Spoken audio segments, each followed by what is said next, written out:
नमस्कार दोस्तों, नमो भारत न्यूज़ में आपका स्वागत है।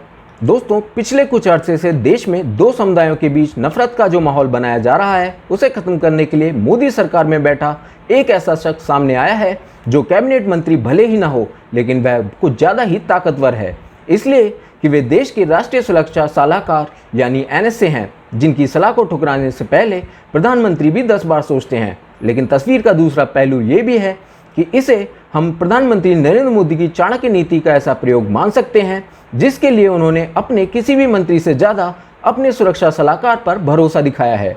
इनके बारे में कहा जाता है कि पाकिस्तान की खुफिया एजेंसी ISI में उन्हें आज भी भारत के सबसे बड़े जेम्स बॉन्ड के रूप में पहचाना जाता है। अभी मिल रही बड़ी खबर के मुताबिक PM मोदी और डोभाल की जोड़ी ने मिलकर बहुत बड़ा मास्टर स्ट्रोक PFI और उसके जैसे अन्य संगठनों के खिलाफ खेल दिया है, जिसके बाद से सारे वामपंथियों की बोलती बंद हो गई है।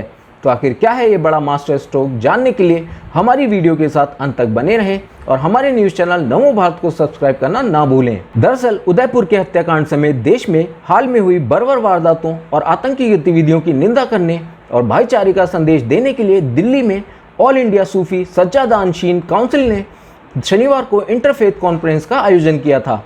इस तरह की कॉन्फ्रेंस में अब तक सरकारों के मंत्री ही शामिल होते रहे हैं, लेकिन ये पहला मौका था जिसमें राष्ट्रीय सुरक्षा सलाहकार अजीत डोभाल शामिल हुए। हालांकि डोभाल ने अपने भाषण में दोनों समुदाय के बीच आपसी सद्भाव बढ़ाने के लिए बहुत कुछ कहा, लेकिन उसके बाद सूफियों की इस कॉन्फ्रेंस में जो प्रस्ताव पास किया गया है उसने मोदी सरकार को एक बड़ा हथियार दे दिया है, जिससे सरकार अपने मकसद में कामयाब होती हुई भी नजर आ रही है।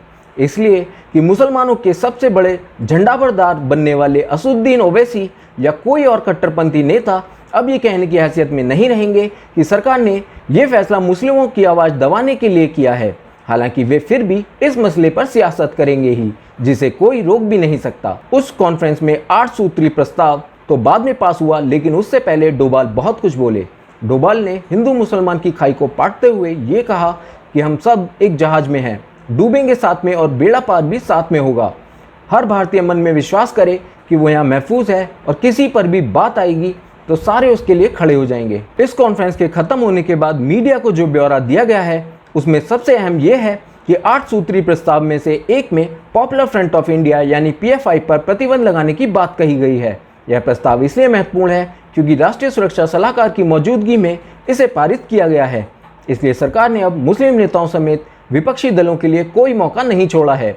बेशक प्रतिबंध का आदेश जारी होते ही मोदी सरकार की आलोचना तो होगी, लेकिन विपक्ष को जवाब देने या कहें कि उसकी बोलती बंद करने के लिए तब सरकार इस प्रस्ताव की कॉपी दिखाकर उसे चिढ़ा रही होगी। इस कॉन्फ्रेंस में जो प्रस्ताव पास किया गया है उसमें कहा गया है पॉपुलर फ्रंट ऑफ इंडिया और ऐसे ही अन्य संगठन जो देश विरोधी गतिविधियों में लिप्त हैं, वे एक विभाजनकारी एजेंडे को आगे बढ़ा रहे हैं और हमारे नागरिकों के बीच कलह पैदा कर रहे हैं। उन्हें प्रतिबंधित किया जाना चाहिए और देश के कानून के अनुसार उनके खिलाफ कार्रवाई शुरू की जानी चाहिए।